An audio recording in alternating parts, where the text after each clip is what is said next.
অনেকে প্রশ্ন করে যে আমরা আমাদের বুদ্ধিতে কীভাবে আরও তীব্র করে তুলব, অর্থাৎ আমরা যে বুদ্ধিমান তার চাইতেও আমরা আরও বেশি পরিমাণে বুদ্ধিমান হব কী করে।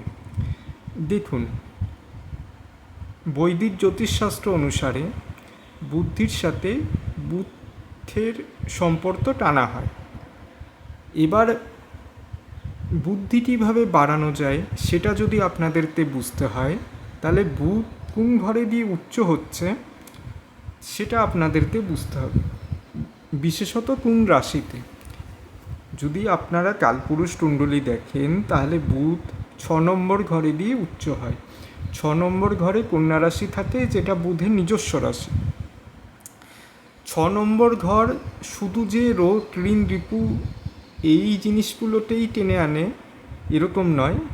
6 নম্বর ঘর আমাদের দৈনন্দিন রুটিন, আমাদের হাইজিন, আমাদের পেটের স্বাস্থ্য, এইগুলোতেও দেখায়। তো এবার বুদ্ধি বাড়াতে গেলে আমাদের কী করণীয়?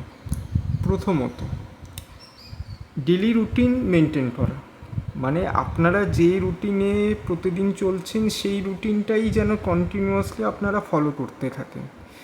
এক আধ দিন বিশ্রাম নেবেন সেটা আলাদা বিষয়, কিন্তু আজকে একরকম মনে হলো একটা জিনিস করলাম, আগামীকাল অন্যরকম মনে হচ্ছে সেই অন্য জিনিসটা করলাম, মানে প্রতিদিন আলাদা আলাদা জিনিস ট্রাই করে দেখছি। এরকম করলে ডেলি রুটিন মেনটেন হয় না, আর বুদ্ধি বাড়ার তুলনায় বুদ্ধি আরও সময়ের সাথে সাথে কমতে থাকে। আর আপনারা যখন ডেলি রুটিন ফলো করবেন আপনারা নিজেরাই বুঝতে পারবেন যে আপনাদের বুদ্ধি বেড়েছে না কমেছে। নাম্বার 1। 2 নম্বর হচ্ছে হাইজিন। আমি এখানে শুধু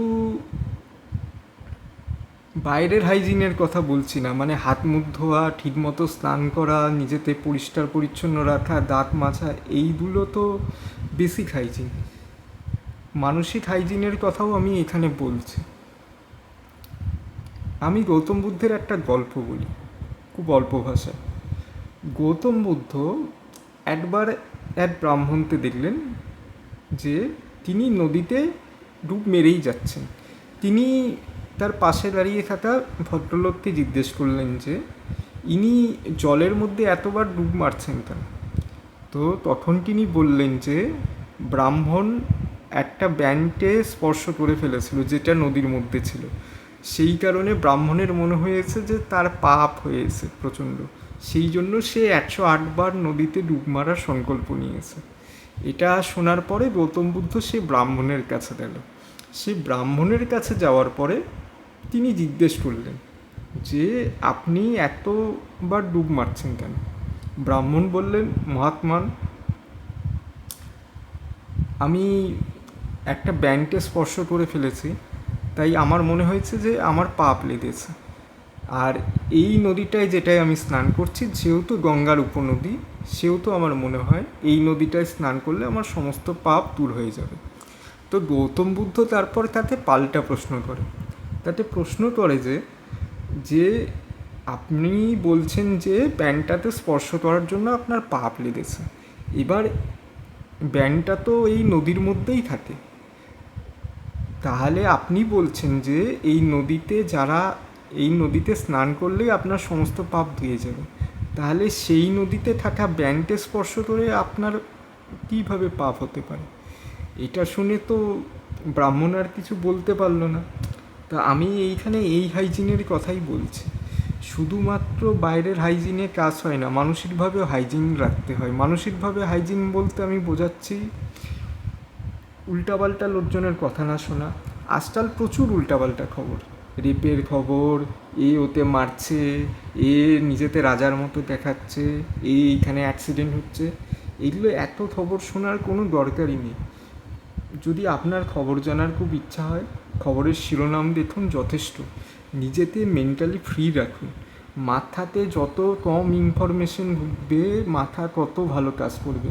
আপনি কোনো বড় ব্যবসায়ীর কাছে দিয়ে দেখবেন, বা কোনো বড় সড়ো কোনো সেলিব্রিটি বা কোনো বড় ধরনের মানুষ, তারা একটা অ্যাসিস্ট্যান্ট রাখে কোনো প্রয়োজনীয় খবর বা কোনো জিনিস সম্পর্কে বলার জন্য। তারা এই সব জিনিস নিয়ে না হেডেক নেয় না। আর সাধারণ মানুষটি করে মানে যত রাজ্যের যত খবর আছে সব আমাকে জানতে হবে, সব জেনে আপনাদের কোনো কাজ নেই। আপনার যেটুকু প্রয়োজন, আপনার জীবনের কাজে যেইটুকু লাগবে সেইটুকুই শুনুন। এমনকি অনেক সময় অনেকে আছে নিজেদের দুঃখের কথা বা অন্য জিনিসের কথা আপনাকে বলে, আপনি শুনে তো শুনতেই থাকেন। আর ব্রেনের কাজই হচ্ছে আলাদা কিছু যখন শুনবে সেটা শুনতেই থাকবে আর সেটাকে নিয়ে প্রসেসিং করবে। সেই লোকটা তো আপনাকে বলে চলে গেল, কিন্তু আপনি তো ওই জিনিসটা নিয়েই ভাবতে থাকছেন যে ও যেটা বললো সেটা নিয়ে কী করা যায়। তো ভাবতে ভাবতে আপনার মাথা খারাপ হচ্ছে, যে বলে গেল তার কোনো সমস্যাই নেই। তো ডেলি রুটিনের সাথে হাইজিন মেনটেন করা। হাইজিন মানে শুধু বাইরের হাইজিন না, বাইরের হাইজিন মেনটেন করা যথেষ্টভাবে প্রয়োজন নিজের শরীর ভালো রাখার জন্য, কিন্তু নিজের ভেতরের হাইজিনও রাখা প্রয়োজন নিজের নার্ভাস সিস্টেমগুলোতে ঠিক রাখার জন্য আর নিজের ব্রেনটাকে ঠিক রাখার জন্য। আর 3 নম্বর জিনিস আমি যেটা বলবো, খাওয়া দাওয়ার বিষয়ে খুব সতর্ক থাকবেন। আপনি কী খাচ্ছেন খুব ভেবেচিন্তে খাবেন, কারণ যেটা খাচ্ছেন সেইটাই দিয়ে পেটের মধ্যে প্রসেসিং হচ্ছে আর সেটাই আপনার অন্ত্র শোষণ করছে এবং তারপরে বিভিন্ন জায়গায় শক্তি সরবরাহ করছে বা গ্লুকোজ সরবরাহ করছে, যেটাই আমি বলি। মানে আমি অত জটিল বায়োলজির টার্মিনোলজিতে যাচ্ছি না এই মুহূর্তে জিনিসটা বলার জন্য। 1 নম্বর তাহলে আমি যেটা বললাম, যদি বুদ্ধি বাড়াতে হয় ডেলি রুটিন মেনটেন করুন। 2 নম্বর, বাইরের থেকেও হোক আর ভেতরের থেকেও হোক নিজেকে স্বচ্ছ রাখুন, হাইজিন মেনটেন করুন। আর 3 নম্বর, নিজের খাওয়া দাওয়া ঠিক রাখুন আর নিজের পেটকে ঠিক রাখুন। এইটুকুই আমার আজ থেকে বলার ছিল।